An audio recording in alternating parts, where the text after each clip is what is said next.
dengan dilandasi pesan Kristus. Karena itu, pergilah, jadikanlah semua bangsa muridku, dan baptislah mereka dalam nama Bapa, Anak, dan Roh Kudus, sekaligus untuk memperingati HUT pekabaran Injil dan pendidikan Kristen di Tanah Minahasa. Panitia Hari Raya Gereja Rayon 3 bersama pelayan khusus Betania Teling Tingkulu melakukan Napak Tilas.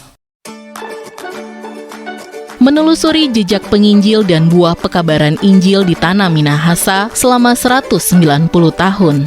Napak tilas ini dilakukan bukan hanya untuk sekedar mengenang jasa karya pelayanan para misionaris Kristen, tetapi untuk mengajak seluruh jemaat untuk mengakui kebesaran Tuhan. Mereka adalah perintis-perintis pelayanan gemim dan pendidikan Kristen di bumi nyiur melambai ini. Rangkaian kegiatan napak tilas adalah ziarah di Kema, Tomohon, Tondano, Langowan, Kumalembuai, Amurang.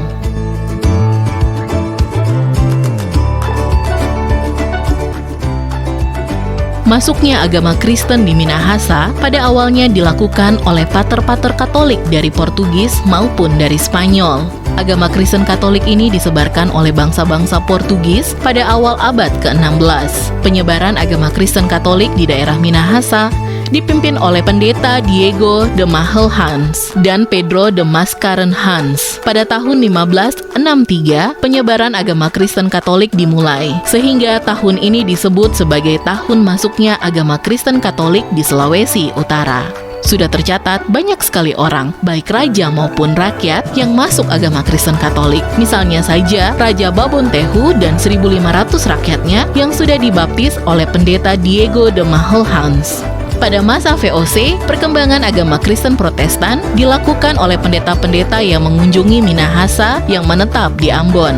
Pada 19 Desember 1797 oleh London Missionary Society dan atas anjuran Dr. J.H. van der Kamp didirikanlah penginjilan Nederland Zendeling Genootschap atau NZG yang juga didirikan untuk mendidik para pendeta yang berlokasi di Rotterdam, Belanda.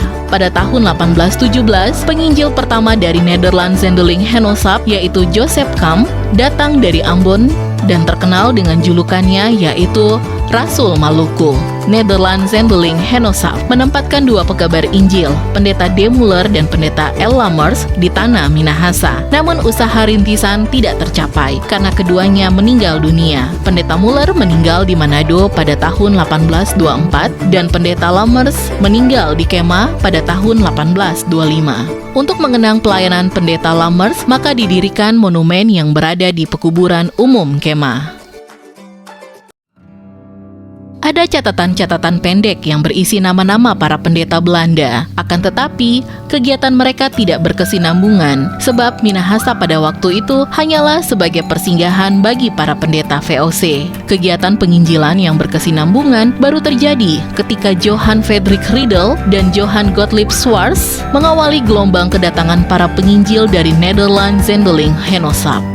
Johann Friedrich Riedel lahir di Erfurt, Jerman, 1798. Mulanya, Riedel adalah seorang tukang jahit. Pada tahun 1822, mulai bergabung dengan Zending. Pada 12 Juni 1831, melalui Ambon, Riedel tiba di Kema. Sesudah belajar bahasa Makatana beberapa bulan di Manado, ia mulai berkarya di Tondano sejak 14 Oktober 1831. Saat kedatangan Riedel, pengenalan orang Tondano akan kekristenan masih kurang. Banyak orang yang hidup tidak tertib. Karena itu pula, usaha pertama Riedel dalam kegiatan penginjilan adalah memberi perhatian pada sekolah yang sudah ada. Baginya, keteraturan, kebersihan, dan kesopanan bisa diajarkan melalui pendidikan agama. Pengajaran yang disuguhkannya kepada jemaat telah mendorong banyak orang memberi diri dibaptis. Karya Riedel tidak sia-sia. Terbukti hingga sekarang, warga Tondano dan sekitarnya hidup dengan Injil dan pendidikan Kristen yang dibawanya. Riedel wafat di Tondano pada 12 Oktober 1860. Riedel dimakamkan di tempat pekuburan umum di Kelurahan Ranowangko, Lingkungan 4, Kecamatan Tondano Timur.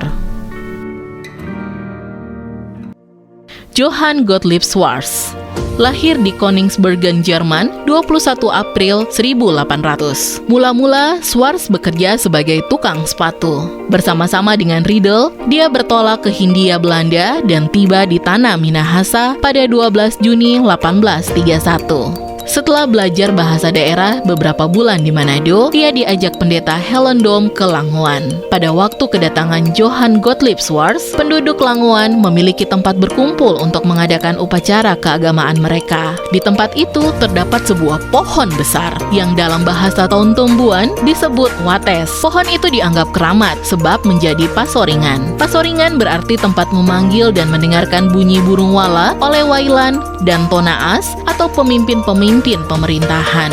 Pada tahun-tahun awal, ia mendapat perlawanan dari ulama-ulama atau walian Alifuru yang diam-diam disokong oleh Mayor Langowan. Setelah mayor tersebut dipecat pemerintah, karya pendeta Schwarz mulai berkembang. Terlebih setelah pemerintah melarang semua peranan para walian. Alkitab adalah bacaannya sehari-hari. Cerita misi adalah cerita kesukaannya, dan menjadi misionaris adalah cita-citanya.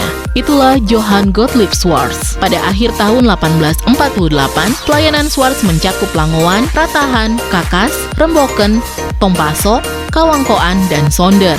Sudah terdapat 15 sekolah dengan jumlah murid kurang lebih sebanyak 1.300 orang. Jumlah anggota sidi jemaat ada kira-kira 1.000 orang, dan jumlah yang dibaptis kurang lebih 3.000 orang. Bangunan gereja yang pertama-tama di Langowan ditahbiskan pada 18 April 1847. Sekarang, tempat itu bernama Gemim Sentrum Schwarz. Padahal, sebelumnya tempat itu adalah pusat agama Alifuru. Schwarz meninggal dunia di Manado pada 1 Februari 1859. Kuburan Schwarz bersama istrinya sekarang ada di lapangan olahraga Gemim Langowan.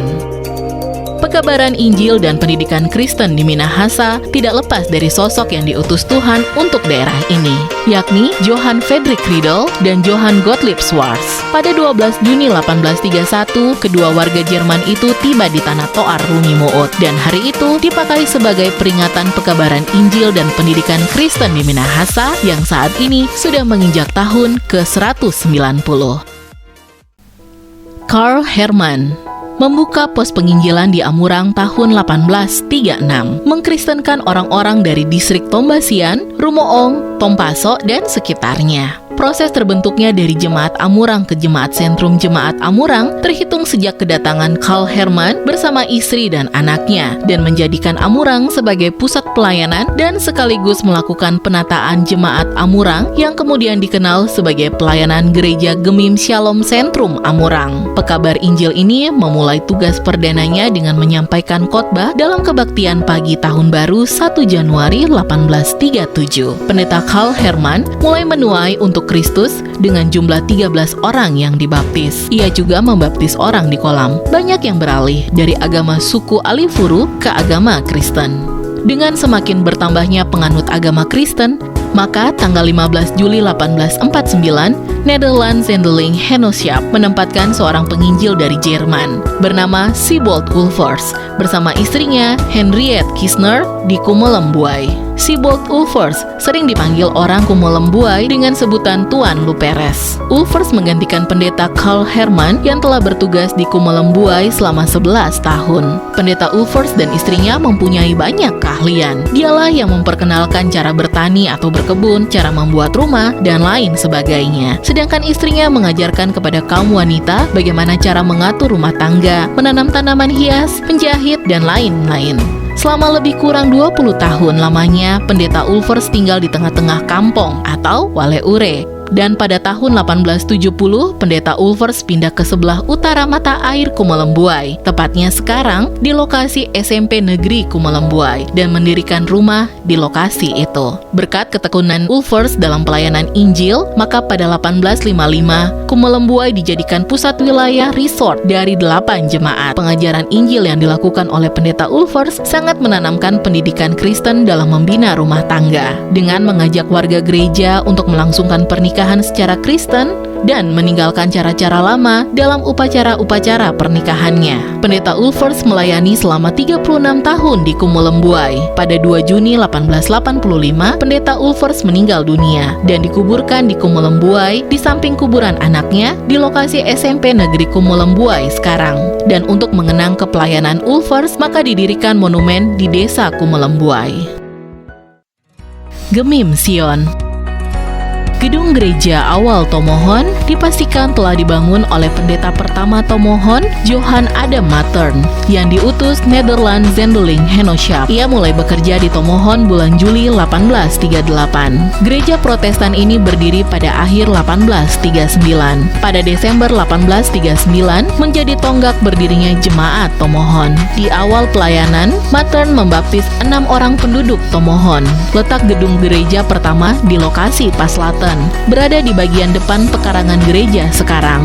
Tepat di lokasi yang sekarang menjadi ruas Jalan Raya Tomohon, Manado. Selama pelayanannya, Mattern membaptis 36 orang dewasa dan 11 anak-anak. Mattern tutup usia pada 2 Desember 1841 dan digantikan oleh Nicholas Philip Wilken. Pada awal pertumbuhan Kristen di Tomohon, orang-orang dari Tataaran, Rurukan, Pangolombian, Kakaskasen, dan Saronsong datang untuk dibaptis, disidi, dan diberkati nikahnya di gereja Tomohon. Pada tahun 1858, yang pada awalnya akan dibangun rumah untuk Gubernur Nemen, namun Presiden A.J.F. Johnson merubah tujuannya untuk dijadikan rumah ibadah. Akhirnya gedung lama gereja dibongkar karena pembangunan ruas jalan baru. Juga karena jemaat yang bertambah banyak sehingga tidak memadai lagi. Gereja tersebut sekarang bernama Gereja Gemim Sion, berada di Kelurahan Paslaten 1, Kecamatan Tomohon Timur. Gereja Protestan Tomohon atau Gemim Sion memiliki peran monumental bagi gereja Masehi Injili di Minahasa, karena disinilah Gemim diproklamirkan pada 30 September 1934 dan pada tahun 2016 ditetapkan sebagai bangunan cagar budaya nasional. 190 tahun adalah waktu yang panjang. Namun kita bisa belajar dari masa lalu, bertindak masa kini, dan berpengharapan esok lebih baik lagi. Jangan sekali-kali melupakan sejarah. Dengan memaksimalkan talenta kita masing-masing, jadilah Riedel dan Schwartz masa kini untuk meneruskan karya selamat Tuhan bagi dunia. Panitia Hari Raya Gereja Rayon 3 dan seluruh pelayan khusus Betania Teling Tingkulu mengucapkan selamat merayakan Hari Ulang Tahun ke-190 Pekabaran Injil dan Pendidikan Kristen Gemim bagi kita semua. Tuhan Yesus Kepala Gereja menyertai dan memberkati kita sekalian.